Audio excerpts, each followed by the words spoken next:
Nahuli na ang fugitive pastor at Kingdom of Jesus Christ leader na si Apollo Quiboloy, ayon kay Department of Interior and Local Government, DILG, Secretary Benhur Abalos.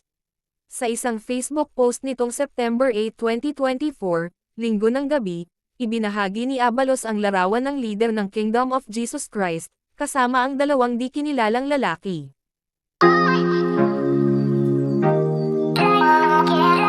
Caption ng Interior Secretary, nahuli na si Pastor Quiboloy.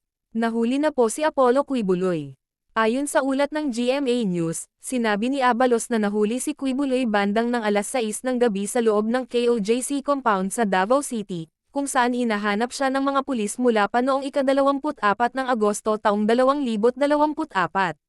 Si Quiboloy ay nahaharap sa mga kasong child and sexual abuse at human trafficking, na parehong may nakaambang warrants of arrest at non-bailable.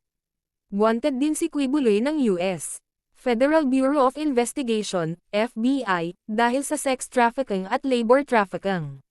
Noong April 2024, nag-issue ng warrant of arrest ang isang korte sa Davao laban kay Pastor Apollo Quiboloy at 5 iba pa.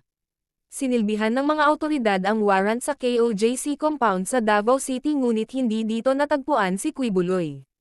Sa isang pahayag, sinabi ni Quiboloy na haharapin niya ang kaso basta't may kasulatan mula sa Administrasyong Marcos na hindi makikialam ang US sa kanyang legal battles. Muling sinilbihan ng mga awtoridad ng mga warrant si Quiboloy noong June 2024, sa iba't ibang lugar ngunit hindi siya natagpuan. Noong Hulyo taong 2024, may mga pribadong individual na nag-alok ng 10 milyon pesos para sa impormasyon sa ikadakip ni Quiboloy. Hinamon ni Pangulong Ferdinand Marcos Jr., si Quiboloy na humarap at ipagtanggol ang sarili. Sinabi ni Abalos na naniniwala siyang nasa Pilipinas pa si Quiboloy.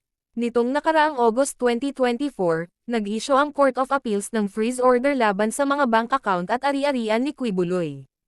Muling sinubukan ng PNP na silbihan ng warrant si Quiboloy ngunit hindi siya natagpuan.